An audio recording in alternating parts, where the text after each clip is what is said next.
रात के लगभग 11 बजे थे। तेज बारिश हो रही थी, बिजली बार बार चमक रही थी।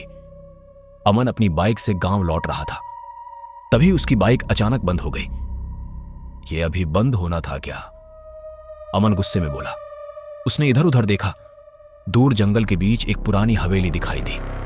गांव वालों ने उस हवेली के बारे में कई डरावनी बातें बताई थी कि वहां रात में चीखें सुनाई देती हैं और जो अंदर गया वो कभी वापस नहीं आया। लेकिन बारिश इतनी तेज थी कि अमन के पास और कोई रास्ता नहीं था। वो हवेली के अंदर चला गया। दरवाजा अपने आप छू की आवाज के साथ खुला। अंदर पूरा अंधेरा था। दीवारों पर पुराने चित्र लगे थे। कुछ तस्वीरों की आंखें जैसे उसे घूर रही थी। अमन ने मोबाइल की टॉर्च ऑन की। तभी ऊपर से किसी के दौड़ने की आवाज आई। कौन है वहां? अमन चिल्लाया। कोई जवाब नहीं आया। अचानक पीछे रखा एक पुराना झूला अपने आप हिलने लगा। छी छी! अमन डर गया।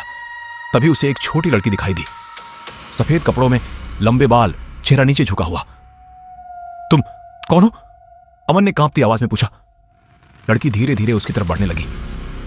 अमन पीछे हटने लगा और तभी बिजली चमकी। उस लड़की का चेहरा पूरी तरह जला हुआ था। अमन जोर से चिल्लाया, आ! वो भागते हुए ऊपर की मंजिल पर पहुंचा। उसे एक कमरा दिखा। दरवाजे पर लिखा था, आखिरी कमरा मत खोलना। अमन की सांसें तेज हो गईं। तभी पीछे से वही लड़की की आवाज आई, दरवाजा मत खोलो। लेकिन अचानक दरवाजा अपने आप खुल गया। अंदर पूरा कमरा लाल मोमबत्तियों से भरा था। बीच में एक पुरानी कुर्सी रखी थी और उस पर कोई बैठा था। धीरे धीरे वो इंसान खड़ा हुआ। वो अमन जैसा ही दिख रहा था, बिल्कुल वही चेहरा, वही कपड़े। अमन डर के मारे पीछे हट गया। तू कौन है? उसने पूछा। वो आदमी मुस्कुराया और बोला, मैं वो हूं जो पिछले साल यहां आया था। अमन का चेहरा डर से सफेद पड़ गया। लेकिन पिछले साल तो मैं कभी यहां नहीं आया। वो आदमी जोर जोर से हंसने लगा। तभी हवेली की सारी लाइट्स जल उठी। दीवारों पर सैकड़ों तस्वीरें थीं। हर तस्वीर में अमन था, लेकिन अलग अलग सालों में। 2018, 2020, 2023, हर तस्वीर में अमन मरा हुआ दिखाई दे रहा था। अमन कांपने लगा। तभी पीछे से लड़की ने कहा, यह हवेली लोगों को जाने नहीं देती।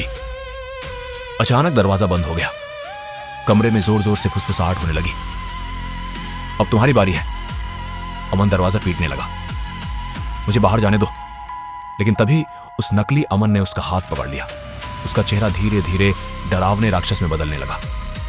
काली आंखें, लंबी मुस्कान, खून से भरे दांत, और फिर पूरा कमरा अंधेरे में डूब गया।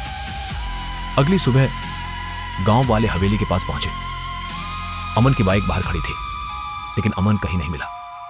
सिर्फ हवेली की दीवार पर एक नई तस्वीर लगी थी, जिसमें अमन डरा हुआ खड़ा था और उसके पीछे वही जली हुई लड़की मुस्कुरा रही थी।